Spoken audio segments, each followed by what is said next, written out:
Chers amis, bonjour et bienvenue dans un nouvel épisode de Cépage à la loupe, toujours avec Jean-Pascal. Bonjour Jean-Pascal. Aujourd'hui, on s'attaque à un mythe des cépages blancs. Je parle du chardonnay, qui est un des cépages blancs les plus plantés dans le monde, à partir duquel on crée des vins qui ont une multitude d'expressions.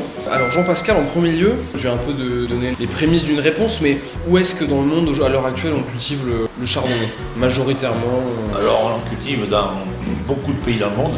Je vais vous donner là où il est plus planté, c'est en Californie, qui a presque 45 000 hectares. La France est derrière, mais avec 10 000 hectares de moins. Exactement 35 250 hectares en France. Et c'est rigolo, il y a une chose qui est importante, c'est qu'il est planté aussi en Chine. D'accord. Ah, ok. Mais en Chine, il n'y a que 500 hectares pour l'instant. Oui, donc il y a encore une belle marge de progression. Voilà. Donc ça veut dire que c'est un cépage, par exemple, on sait qu'il y a des cépages comme le savagnin qui, dans le Jura qui ne peuvent pas bouger. Lui, c'est un cépage qui vraiment s'adapte parfaitement à tous les... C'est un cépage international. D'accord. Et est-ce qu'il a des sols de prédilection? J'entends beaucoup le chardonnay, et puis aussi, de par certaines dégustations, que le chardonnay est vraiment le cépage roi pour retranscrire le sol, les typicités de la géologie dans laquelle il est... En France, là où il est roi, c'est en Bourgogne et en Champagne. Oui.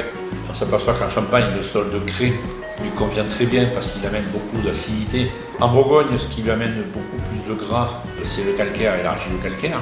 Et il y a toujours cette tension et cette fraîcheur. Est-ce que c'est un cépage qui a des particularités ou des caractéristiques? Oui, il y a une particularité. Le chardonnay qui est en France, on l'identifie souvent parce que le chardonnay a toujours une petite partie boisée. Tout le monde le passe en bois. Alors le passage en bois lui fait du bien, l'arrondit, l'assouplit et il donne du gras. Sauf peut-être dans la région de Chablis où là généralement il est plus... C'est rare quand le chardonnay n'a pas de passage en bois. D'accord. Il a besoin de cette oxydation naturelle. Très très bien. Et est-ce que vous avez des régions de prédilection pour vos achats de chardonnay? Oui, si je veux acheter le chardonnay, si je veux me faire plaisir, j'achète en France, j'achète en Bourgogne. Mais si je veux un grand chardonnay pour me faire plaisir avec un grand chardonnay, vous partez plutôt... Eh bien je vais surtout acheter en Bourgogne. Très très bien.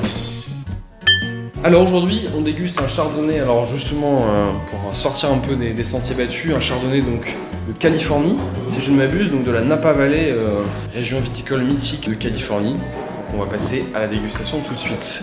Donc un chardonnay sur le millésime 2016. Hop.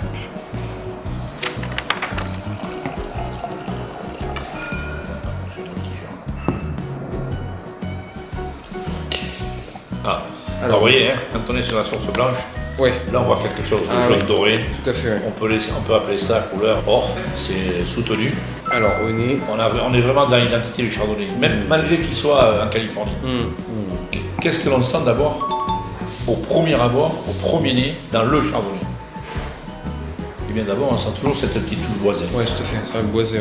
Et là on va aller vers des fruits jaunes, des fruits blancs, mais des fruits à chair et des fruits à noyaux. Oui, tout à fait. On est sur l'abricot. La pêche un petit peu. Sur la pêche blanche. Les amandes un petit peu aussi peut-être. Ah, là on est dans l'amande fraîche. Et si le chardonnay est un peu plus boisé ou un peu plus évolué, on va avoir des notions de noisettes torréfiées ou de l'amande torréfiée. Voilà, le fruit sec torréfié. Justement, les vins de Bourgogne, il y a pas mal de côté aussi. On parle souvent du côté un peu beurré, un peu sur lacté qui enrobe. Alors beurré, mais dans le bon côté du sens du beurre. Pas dans le beurre rance, on est plutôt dans la motte de beurre frais. Alors on bouge maintenant.